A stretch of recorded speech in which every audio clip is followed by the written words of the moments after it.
Thank you, Mike. Well, good morning, everyone. You all deserve a round of applause, actually, for being here at 8:30 on a Friday morning. So, thank you. So, I'm actually from Maryland. Live there. Maryland, the heart of Big Ten country, along with New Brunswick, New Jersey. So, if you're upset that Share is being held during March Madness week, you can blame me. They originally tried to schedule it during the Maryland-Minnesota rivalry week, and I'm like, no way, Hate the Gophers down in Maryland, so. Just lost one eval. All right.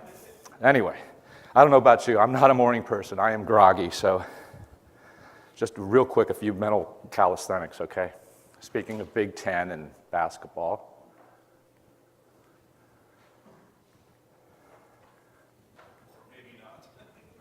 All right, break time.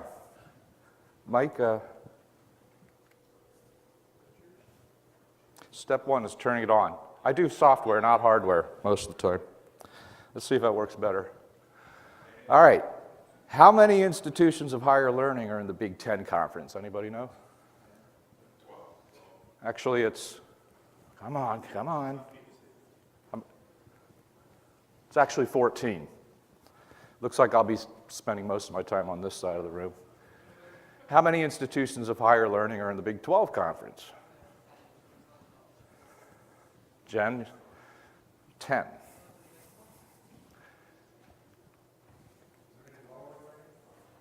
How many institutions of higher learning are in the Atlantic 10 Conference?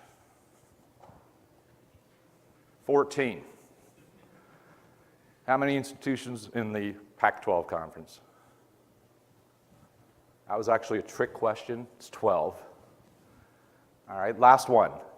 How many institutions of higher learning are in the Mountain 12 Conference? That was another trick question. There ain't no Mountain 12 Conference, okay? So if math doesn't matter, either does grammar, okay? I know ain't a word. But anyway, let's get started. So before we get into the heavy-duty stuff, just some light housekeeping, some terminology. I like to kind of move around, but this range here is not the world's best. So Hyperledger is a Linux Foundation hosted. It's a collaborative effort. It started 2 years ago, a little over 2 years ago, December of 2015, with several companies, big companies. IBM was an original member. There's I think over 200 now. There's a lot. And Hyperledger has multiple distributed ledger or blockchain implementations or projects. And in Hyperledger jargon, they call them frameworks. So Hyperledger Fabric is one such framework. So Hyperledger Fabric is a blockchain implementation. There's other blockchain implementations within the overall Hyperledger effort. There's something called Aroha. There's one called Sawtooth. There's one called Burrow. Okay, so Fabric is one of them. And Hyperledger also has multiple tools that aren't themselves blockchain implementations, but they support one or more implementations. And Hyperledger Composer is one such tool. Okay, so we've had some sessions this week on Fabric and Composer, and so you may have gone to some of those, and if not, the handouts will be available. Anyway, IBM Blockchain Solutions and Services. So IBM Blockchain is a brand name, and it's built around typically Hyperledger Composer and Hyperledger Fabric. Okay? So, what I would like you to learn this hour is I want to take you through a proposed 12-step path to build your Hyperledger Fabric and Composer skills through hands-on activities. Now, we're not going to do the hands-on activities during this hour. I'm going to talk to you about them this hour. So, when I first put this together, I started at the top, and I realized, hey, this is blockchain from the ground up. So if I went, if I kept this at the ground, we would just be digging ourselves a hole and winding up 6 feet under. So I had to redo all that. So we're starting at the ground. you know, even if you start out like Napoleon Dynamite, where you don't know flipping anything, gosh, whoa. Someone flipped the light switch. Yeah, I think it's, all I have to say is flip, and it turns off. That's awesome. No, it's bright. By the time you're done, people are going to be walking up to you and saying, you're a genius. So we're going to cover some steps. We're going to start small and progressively more complicated things. And if you go through these activities, and I mean, this isn't like, you know, in an hour or two. This is several days or weeks or whatnot to go through this, but you'll have some mad blockchain skills. So before you get started, you kind of need a system. So typically, if you know, most of us here are Z people, I'm assuming, but not everyone has maybe free and unfettered access to a Linux on Z instance. But if you do, these are kind of the minimum requirements that I'd recommend. 2 IFLs, 10 to 20 gigabytes of disk, 4 to 6 gig of RAM, and I've done most of these activities on all 3 distros, and that's your typical level, 1604, 7.3 plus, et cetera, 12.2 for SUSE. Now, if you don't have access to a instance, the Linux One Community Cloud is an option. You can actually sign up and get a 120-day trial for free, and it will come with 2 IFLs. It'll actually come with 40 gig of disk and 4 gig of RAM. Now, it will come with, right now your choices are Red Hat and SUSE. They're hoping to get Ubuntu into the mix. And there was a presentation this week on, Eva Yan and Martha McConaughey did a presentation on the Linux One Community Cloud. So if you want more details, you could download that. So this presentation is geared toward Z, but really the Fabric and Composer will run just about anywhere. It's sponsored by the Linux Foundation, so guess what? It'll run on pretty much any old Linux. It'll even run on Mac OS X, even Power. You know, I've been using Windows 7 for 35 years, and then IBM turned me into a Mac fanboy last September when I was time to upgrade. And the first day I got my Mac, I had Fabric and Composer running on it by the end of that first day. So it'll run a Mac. It's pretty easy to use. If you use Windows, so before I got my Mac, I was doing what I say at the bottom there, VirtualBox, which is Oracle's free, hypervisor, and Vagrant, which is a kind of a language to work with VirtualBox, which is also free. That's kind of the way, the easiest way to run Fabric if you have Windows and you wanted to run on a Windows. Fabric will support, or they try to support just native Windows, but Composer, Hyperledger Composer doesn't. So when people say on the chat they have problems with Composer, if they're running Windows, they're like, well, good luck with that, right? So if you're on Z, like I mentioned, any distro will work. I've used all 3, but I typically usually use Ubuntu. And the reason for that is, well, all the major development, the continuous integration cycle for both Fabric and Composer, they run Ubuntu on their tests. There's Z continuous integration jobs run every day, x86 as well, and they're running that on Ubuntu. So it's just easier kind of to be in the mainstream of things with Ubuntu, but it will work on SLUZ and RHEL. All right, and some tips. If you're using this, do not use root unless explicitly stated, okay? You kind of need root authority at certain points to install Docker Compose, and of course to use your typical package managers like apt or yum or zipper. But other than that, use the non-root. You can get away with using root for Fabric, and it'll work, but there are parts of Hyperledger Composer that they don't work if they were installed with root. And so that's another thing in the chats. The Composer developers or the tech guys who are monitoring chat will say, hey, if they can tell if you're root, because oftentimes it's permission errors that you wind up with or whatnot, or if you're using sudo or something, and they'll say, uninstall everything and reinstall it as non-root. So easiest glide path is just start that way. Knowing a little bit about Docker doesn't hurt, and there's a link there, kind of some training. If you follow these 12 steps I mentioned, you'll learn Docker during the course of doing those steps. But if you want to get a little jump start, there's a link there.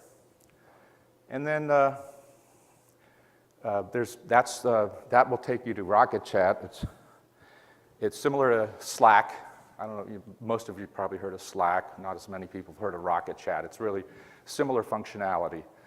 And there are, Composer has a channel, Fabric has dozens of channels, and when there are problems, people ask, there, and nobody's really obligated to help. It's kind of like in the spirit of open source, there are people that help. The developers tend to, they're there and they answer questions, and it's a very useful resource. All you need is a Linux Foundation ID, and you can sign up for free. All right, so let's build some skills. The Z was intentional. All right, so step one would be install the prereqs. And so here's some tips. Docker, I've recommended minimum level, 1.13 at a minimum. It can work with an older release, like 1.12 or before, but there's 1.13 and onwards added some support for some syntax for environment variables that made it simpler than what you had to do before. And so some of the artifacts use that new syntax. So if you use an older version, it'll trip you up. Node.js, it has to be 8.9. Don't use Node 9, don't use Node 6. And then NPM, that's the Node.js package manager. That comes along for the ride when you install Node. One of my activities is going to suggest working with source code. You don't have to, but if you do, Git, that version, really any version of Git, that you just get the latest Git, and it works well. There are spots, though, you'll need Python, and you will need a 2.7 release. So some distros, they'll come out of the gates with Python 3, but not Python 2. So you got to install Python 2. And that has to be the one in your path. If you just type Python-version, you're going to want it to be 2.7, not 3. Okay? And that's for some of the things that get compiled if you're building from source. And then Go, version 1.9.3. Question, Paul? At risk of blowing my own horn, if you look out on Git, if you have 3.0 installed and you want to go to 2.7, there's something called Python, which is a little shell script that lets you easily and quickly switch between the versions on Python. Just didn't mean to interrupt. No problem, Paul. Paul was passing out beers at last year's 8:30 in Providence, so that was cool. Yeah, I even got 2, but there's a reason. Yeah, that was good beer. All right. So here's some tips with the prereqs. So out on my GitHub, under my GitHub account, I have this repo, Fabric Lab IBM Z. And I have several labs out there. So in the first lab, section 2, well, section 1's just an intro. Section 2 has the steps for installing Docker, Docker Compose, and Go. And then later in section 5, the first 4 steps are for Node.js and NPM. Now, most of my documentation is written against Ubuntu, but especially if something's under some of the things I'm going to show you are under my GitHub repo, and some are in the product or project documentation, especially if it's my stuff. Shoot me an email. My email's in the front of the deck. I'll try to help you out. It's a fast-moving space that changes rapidly. Hyperledger Composer, right now they're in the mode of putting out a new code drop every week. They're still in 0. Release mode, which means pre-production. There's no guarantee things will be compatible between one drop and the next. Fabric is at 1. Fabric was 1.0 was GA'd last July, and then 1.1 is imminent. Yesterday in the chats, I read, hey, they wanted to release 1.1 yesterday. I didn't see the announcement as of like 4 a.m. this morning maybe there was some glitch in the verify job or something. They might have announced it by now for all I know, but 1.1 will come out hopefully today, real soon. Okay, so Go and Node.js are really distribution agnostic for the install. Red Hat does not support Docker Community Edition. It does support Enterprise Edition. And then with SLES, so for Red Hat and SLES, ask your sysadmin for help with Docker and Docker Compose if you're not sure how to go about it. Or, you can always send me an email too. SLES typically you're going to use the SMT, and they do provide Docker Community Edition and Enterprise Edition, I believe, with SMT. Okay, so after the prereqs are installed, build from source. I put the dashes around it because it's optional. You don't have to. You can actually download Docker images from the Hyperledger project and IBM. They publish Docker images. And you can just download those and use those and never really have to build from source. So that's why it's optional. But if you wanted to, within that same lab, that same repo I mentioned, Lab 1, sections 3 to 6 go over that. Don't rush out and try this. I really actually probably need to, like I mentioned, the releases change so fast. It's possible that what's in those repos, maybe I need to spend a couple of days next week making sure they're current and up to date, because I literally do have a certain amount of overhead where I'm keeping these labs up to date, and with being here at Share and whatnot. So they will be working. They might work now, but I would wait till at least. I know you're all rushing out, eager to do it, but wait till like Wednesday at least to try it. Okay, so what this lab does is, first section is just an introduction. Then section 2, we're installing the prereqs. Section 3, we're downloading the main source code for the fabric, the core functionality, and you're going to build Docker images from that and run an end-to-end test. And section 4, the fabric provides a certificate authority, the identification through fabric right now. It's a modular architecture, so other mechanisms can be supported if people code to it. I think identity mixer, also like zero knowledge proof, is in the mix right now, but it's not part of the product yet. That's something coming down the pike. But right now it's X.509. Public key crypto is what's supported. And so they provide a certificate authority server for that. So that section builds that. And because we're going to then exercise the Node.js software development kit, which is, right now there's 4 software development kit projects. The most mature is Node.js, followed by Java, and then Python and Go are a little bit further behind. So most people are working with Node.js. So this, you'll install that code, download it, and then you'll run an end-to-end test that'll exercise Node.js, the SDK, and that test requires the Fabric certificate authority. So these are kind of 3 of the core pieces of the Fabric. Now, anyone who likes another language is free to. It's open source. There's just specifications you have to meet. So if someone likes Ruby or Visual Bash or whatever, I said that for you, Paul. You could also create your own SDK for that language if you wanted to. Okay. So I said it was optional. So why should you build from source? A couple of reasons. Well, for one thing, the prereqs actually in that labs are part of that. So really those first 2 ovals, you just go to the second one. If you're building from source, it'll take care of the prereqs for you. And if you wanted to contribute to the project, then you have to build from source, because in order to contribute source code to the project, you have to bring it down, run it through some tests, and submit through Garrett, which is a DevOps platform. Your change request. And so each project has a set of maintainers. So anybody in the world can submit a contribution to any of the Hyperledger projects. And so, but each one then has a set of maintainers who, of course, vet it, make sure it makes sense, and follows whatever rules each project has set up. Okay. So, but it's also a great way to learn. I've always found it's very handy when debugging to have the source code ready. And you will most likely have a chance to debug, okay? This stuff is not turnkey.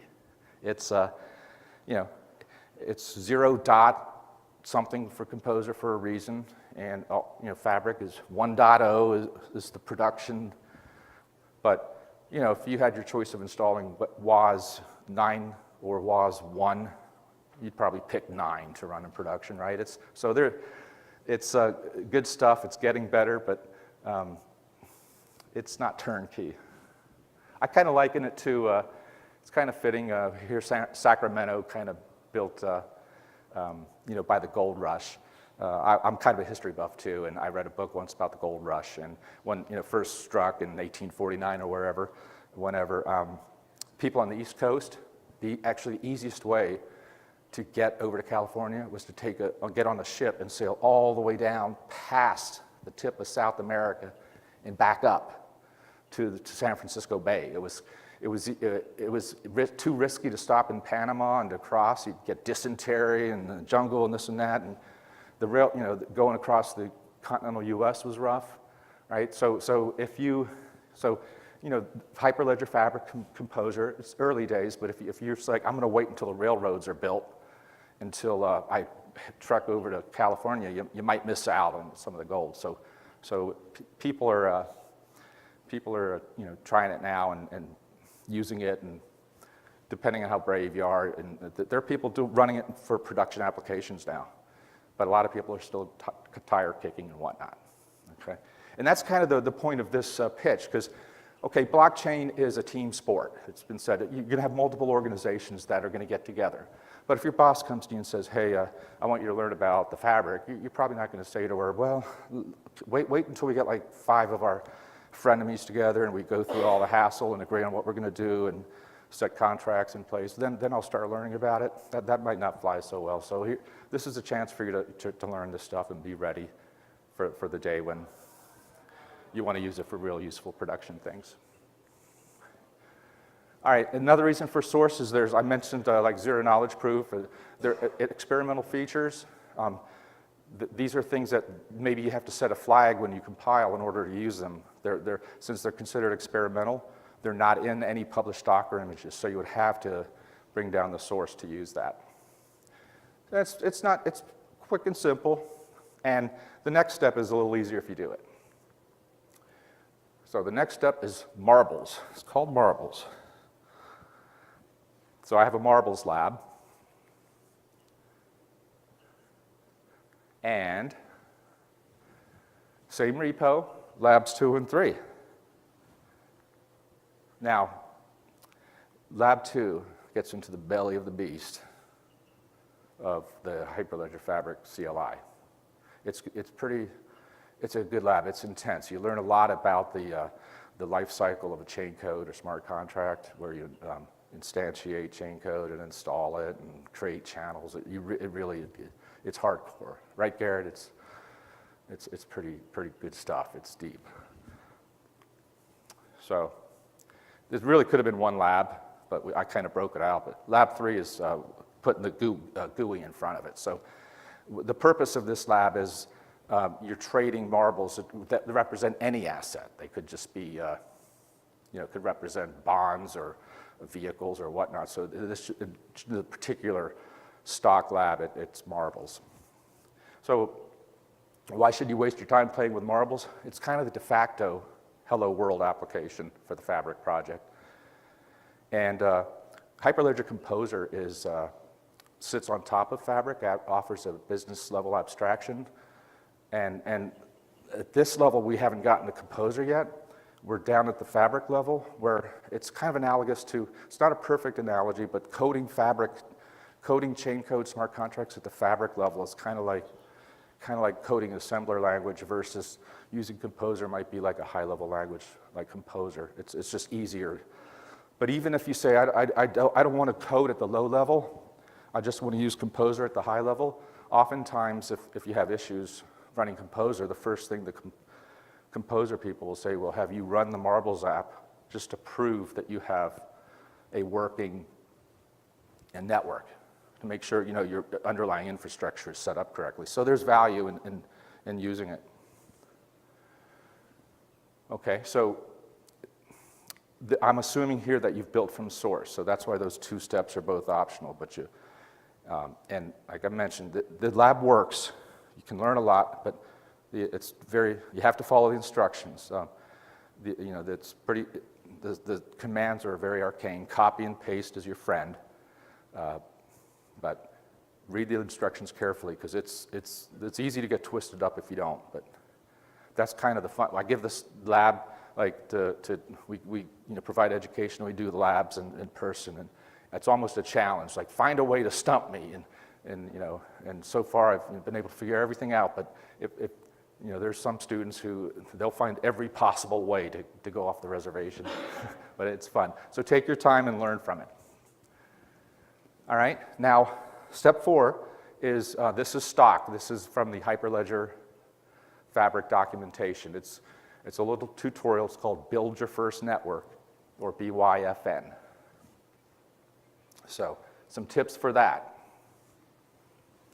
There's the URL, and again, these URLs, I will try to always keep this deck current and keep that repo current, and if I refactor things, I'll put some pointer out on the front page, because that's what it is now. That URL could change 2 hours from now, right? But right now, within the documentation, there's a link to that. So in the first section, it'll say, first you have to install the prereqs, okay? If you followed my prior 2 steps, you've already done that, so you can skip that. Then it'll say you need to download the sample repo, and so you have to do that to get the artifacts for this. Then here's something people often miss. So within here, you got to go to another link to get the samples, where it tells you how to get the samples, and then in there it says, well, you got to download these binaries, and a lot of people miss that. They miss that step, and so then they go back here and they try to run the network, and what happens is at some spot it doesn't find these binaries where it expects it, and they fall all over the place. That happens constantly, so just keep that in mind. Okay, so this page, the top page where you're building your first network, at first it gives you just a script to run.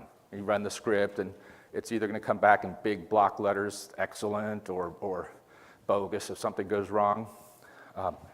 So that's the first thing to do, just make sure it's set up right.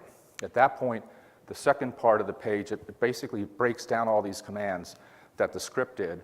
It describes them to you individually and gives you the opportunity to do that. Now, some of that will be familiar from the Marbles lab that I mentioned, but I still think it's a worthwhile exercise to go through that.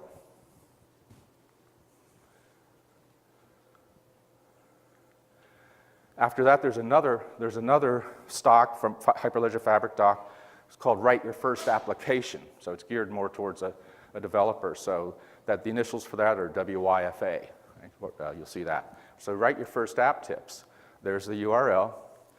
Now, it's a little bit of a misnomer because you're not actually writing your app. You're learning from a small sample Node.js app that they provide as part of that exercise. But it's kind of the first step to then take it and swizzle it and modify it for your own purposes. So now this URL doesn't necessarily assume you went to the prior URL, so it's going to ask you to set things up, but you've already done that. So you can skip that. It'll tell you to get the samples, but you've already done that, so you can skip that. And then on this page, it has a mixture of commands. Well, it's formatted in prose, and then in like typical shaded boxes that you might have commands. It has a bunch of commands to run. Great, they work. But then it's giving you Node.js code snippets as examples and explanations, but it also puts that in the same format as the commands. And I've seen a common mishap is people will issue the commands, great, and then they'll issue the Node.js things that weren't meant to be issued at the command line, and then they'll have these errors, and they'll report it, hey, this isn't working, syntax error, what's going on? All right, so that's just a gotcha to look out for. All right, once you do that, the Fabric Certificate Authority recently provided another sample that I recommend running. And this is how to get it. From your command line, you git, and then you clone the master branch. And within that is the Fabric Certificate Authority sample. And this actually gives you more realistic scenario. See, in the prior samples up till now, what's happened is the X509 certificates that are necessary in order to set up your network and to identify users for testing purposes, they've been provided for you. They're pre-baked. Now, in a real world scenario, your users are coming and going dynamically, and so you're going to need a dynamic means to create that. And one way to do that is with the certificate authority. So it's more in production, unless you had a super small static network where you set it up and then you never add other users, then you could get by with just pre-baking them with its CryptoGen utility, but almost any network's going to be dynamic, and you're going to need something like the certificate authority to do that. I mentioned this in my Monday session. You don't have to use Fabric Certificate Authority. You can provide your own. It's pluggable. The sample also will exercise some newer attributes, something called attribute-based access control. So that's where you can, within your X509 certificates, provide various attributes and values, and then your chain code can make logical decisions based on the attributes in the certificate provided by the submitter of the transaction. So follow the instructions in the README. I've gone through this, and it works well. Just follow the instructions carefully.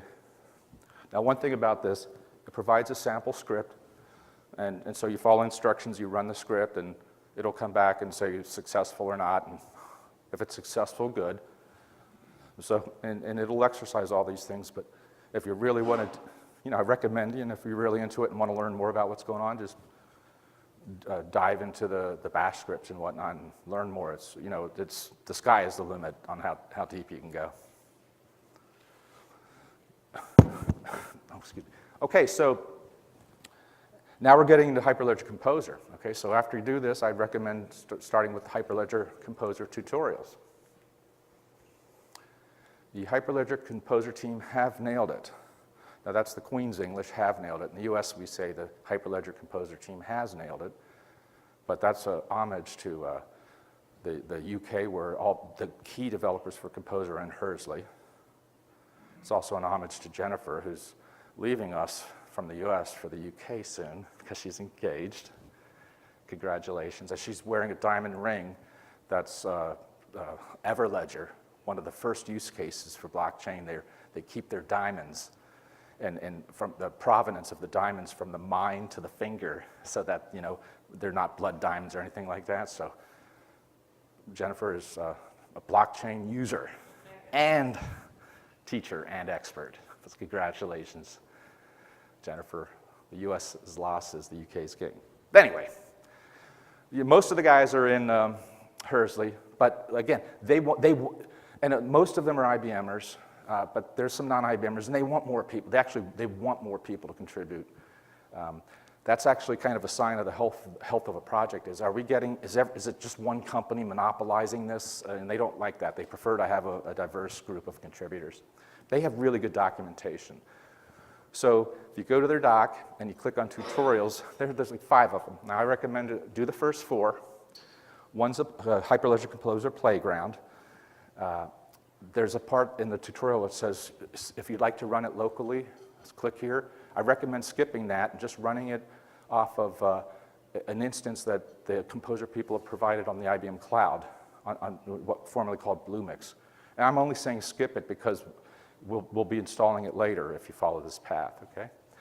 There's a developer tutorial, there's a tutorial on queries, and then there's, and all that's run in the Bluemix or IBM Cloud, and it's simulating. You're doing the actual Composer stuff, the real stuff, but you're not saving it to a real fabric. It's in web browser storage mode.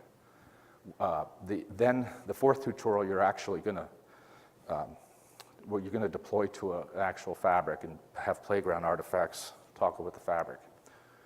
So the fifth one, well, why am I ignoring the fifth one? Well, we'll get to it, but first I'm going to suggest another lab I have. It's currently called the Hyperledger Composer Smorgasbord. It's kind of, smorgasbord is like a wide variety of things. I'm actually thinking of changing the name to cornucopia, because Hyperledger Composer Cornucopia, I kind of like the alliteration. Jennifer doesn't, though, I'm not sure, but well, I'll just wait till she moves to the UK, then I'll change it. Cluster, and then what? Hyperledger Composer Cluster. Okay, I thought you were going to, okay. No, I Don't don't go there. go there. It's a more current buzzword. Okay. Buzzwords? There are no buzzwords in this industry. Come on. Anyway, the lab. Lab 4, oddly enough, in the same repo as the smorgasbord,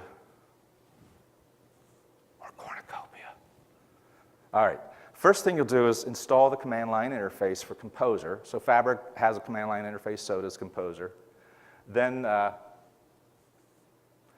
you'll use that to deploy a Composer business network on a Hyperledger Fabric network. So Hyperledger Fabric network, it can be multiple organizations.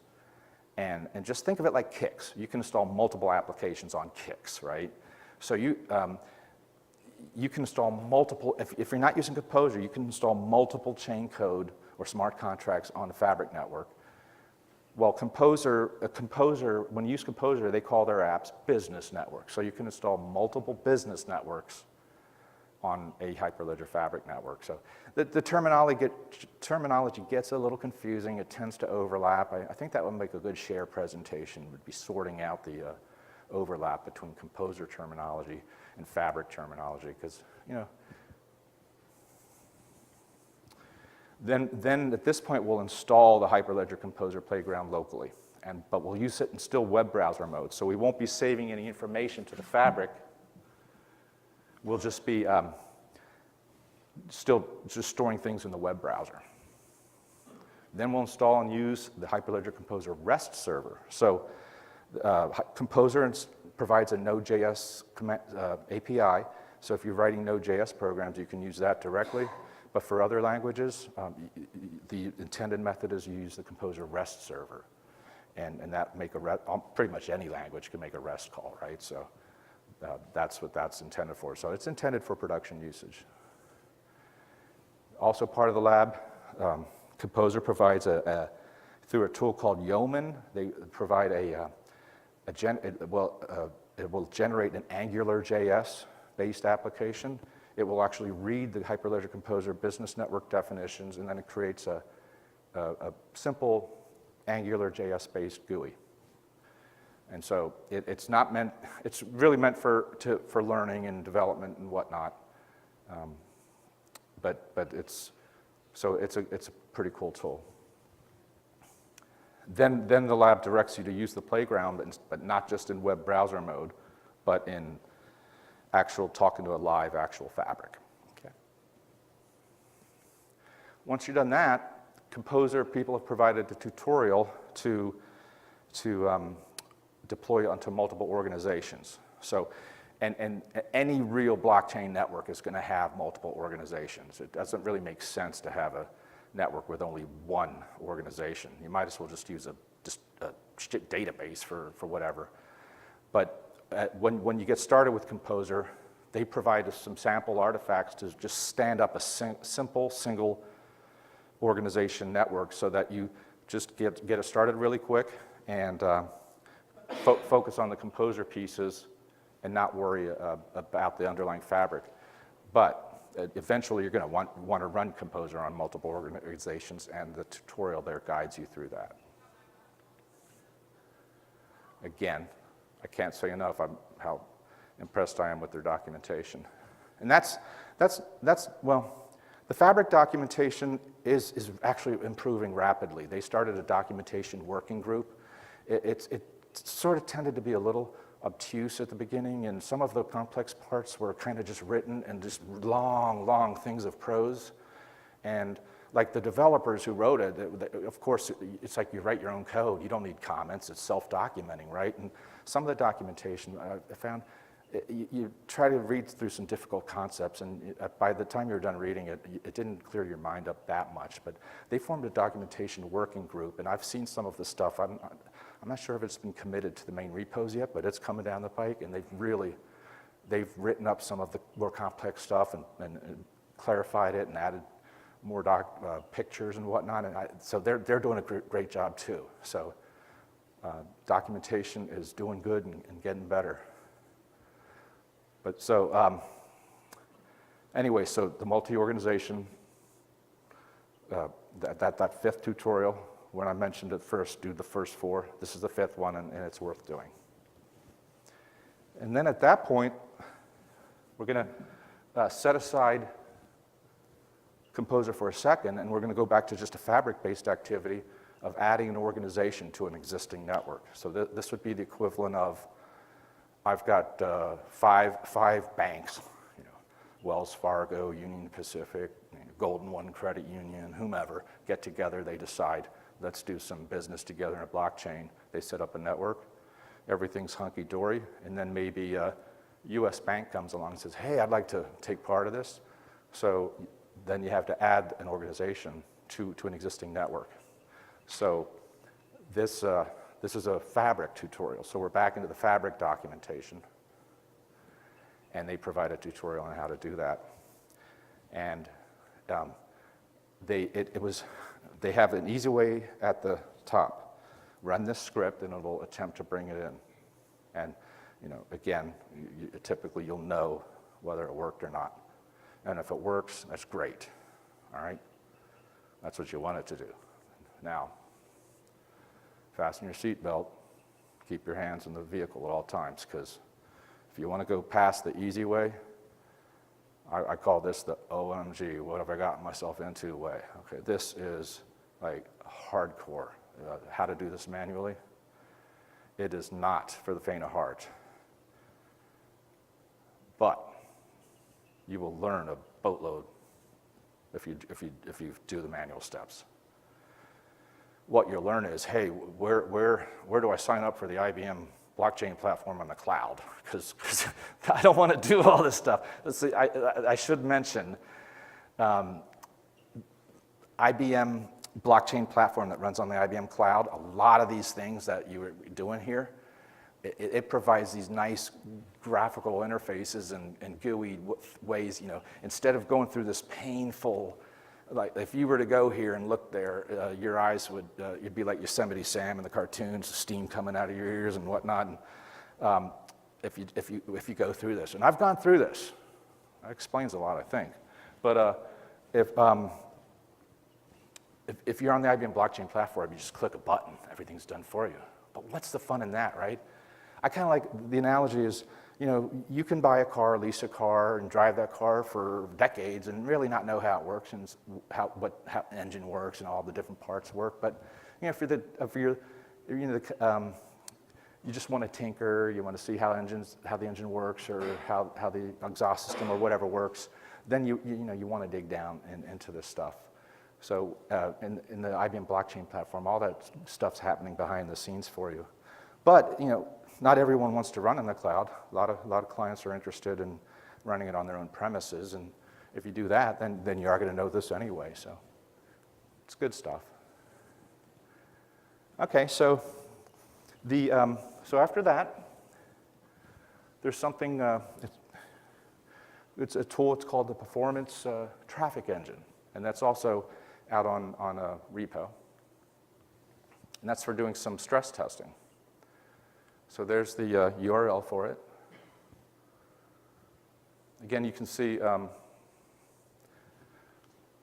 github.com/hyperledger, and then, so it's under a Fabric test repo. Now, pretty much everything, like Fabric, Composer, these other products, like, Sawtooth and all these things, they're all the code's available under github.com/hyperledger. That's like their GitHub ID. and different projects will have separate repos. In Fabric's case, this is for Fabric, the main Fabric repo is a read-only repo. They actually use Git, so if you're going to contribute contributions, you have to contribute it to Garrett. So the Garrett is where updates are made, and then it's read-only. But for other projects like Composer's projects, they don't use Garrett at this point in time, and so they use GitHub.com for their main thing. So if you were to submit, if you wanted to submit a contribution to Composer, for example, you would submit a GitHub pull request, whereas if you wanted to submit code contribution to Fabric, you'll submit it to Garrett. Who knows, it might merge together over time. GitHub's user interface is much simpler. Garrett's is very complicated, but a lot more functionality. There's no free lunch. So this tool, it drives workload through the Fabric Node.js SDK, which then will target the back end. Now, this tool assumes you already have your Fabric network up and running. But if you've gone through the path that made it this far, I reckon you're able to stand one up on your own in a pinch. And if you're wondering why you can't get 100 billion transactions a second through that tool, that's a little exaggeration, but it's because you either missed my lecture on Monday, or you didn't pay enough attention, or I didn't do a good job delivering it, because part of what I did was the details of the life cycle of a Hyperledger transaction from birth to commitment into the blockchain, and there are a lot of steps. A lot of stuff is going on. I know some of you weren't in there. Grab that session from the share proceedings, because there's some charts. There's 7 charts that show the flow, and it's pretty good, and it tells you everything that's going on. But anyway, breaking news. This is just in, like within the last day or two. Okay, so there's a new project called Caliper. It's not part of the performance traffic engine.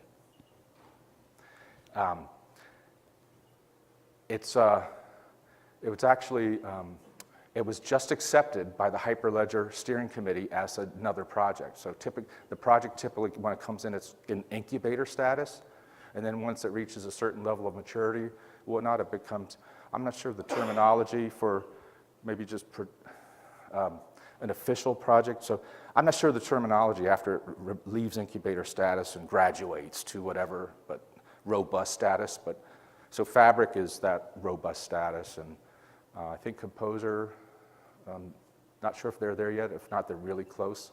But so Caliper was just accepted, and it's actually Huawei, Huawei.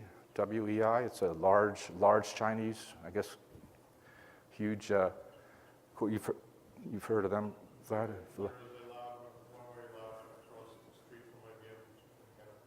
Okay, so Huawei, I guess they're like a huge, cell phones, electronics. They're probably like GE, like make everything, right? But they're behind it, and this is a performance tool that is above the Fabric level. So this tool I mentioned here, it just targets Hyperledger Fabric. The press release just came out, and this targets Hyperledger Fabric, Hyperledger Sawtooth, and Hyperledger Aroha. So 3 different Hyperledger blockchain implementations it's targeting. So I can't tell you any more details than that. It was announced this week.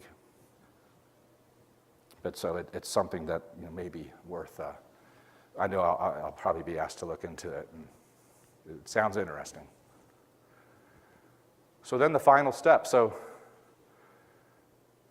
to build a multiple server network. So the first 11 steps here, basically just get one server, like if get one server and have fun with it. Now, this step actually means to build a network across multiple physical servers, which of course will be any real world network will be, right? The different organizations are all going to have their own servers, and more than one in almost any sensible case for resiliency and high availability.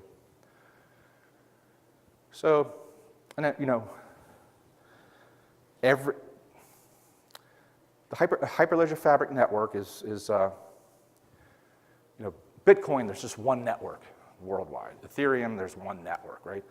There's not just one Hyperledger Fabric network. Hyperledger Fabric, it's sort of an OS for blockchain applications. So, you know, just like there's, each company might have, that run Kix, has their own Kixplex or whatever. So the different companies that get together and, hey, I want to do something with blockchain, they'll set up a network amongst multiple organizations. So there's going to just be dozens and dozens and hundreds of different Hyperledger Fabric networks. So there's no one size fits all. You know, there's no substitute for, you know, the normal things, do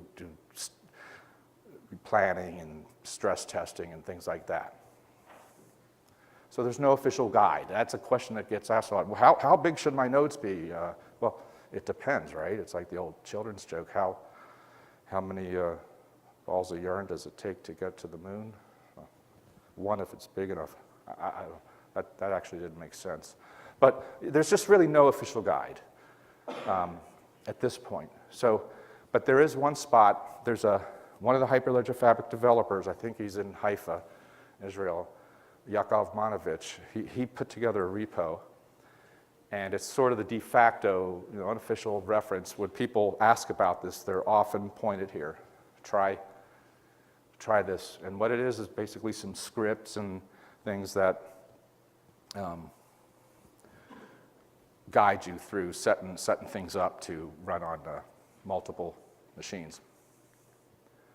And really, when you go from one machine to another, so before, most everything's happening in Docker Compose networks, and the Docker's kind of handles a lot of the networking magic for you. So then when you go across servers, Docker Compose is just for a single server. But it's the communication within Fabric, it's most of it's gRPC, which is a Google RPC. It runs either secure or unsecure, and it runs on top of HTTP or HTTPS. And you know, of course, in production, you'd be crazy not to use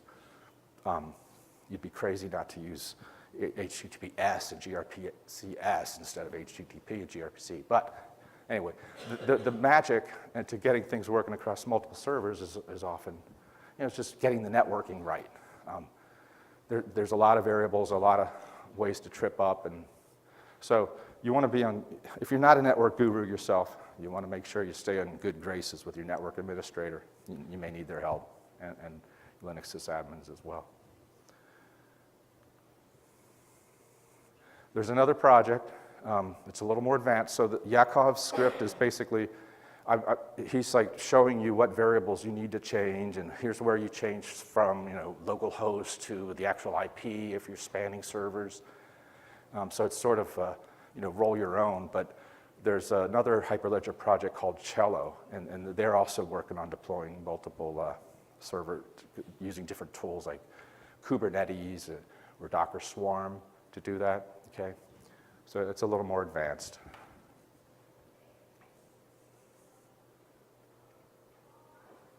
And at that point, follow all this, you're going to have some mad blockchain skills. So, amazingly enough, I finished with 2 or 3 minutes to spare. So, does anybody have any questions about anything I mentioned? Okay, so again, my email's on the front presentation. So, I can't recommend Rocket Chat enough if you're using some of the stock things that I pointed to you. But if you're using something I pointed you to out of my own repo, by all means, don't hesitate to send me an email if, you know, something's gone casters up, and I'll do my best to get it right side up as soon as possible. Here's some quick resources, some links. Everything's kind of keyed off hyperledger.org. That's the keys to the kingdom. And you notice what's missing from there? I took the Thursday farewell reception off. See? That's the attention to detail I bring to the task, okay? But don't forget. Yeah, because we're still doing our evaluations. So, hoopla. Anyway, fill out your evaluations. I thank you all for your time.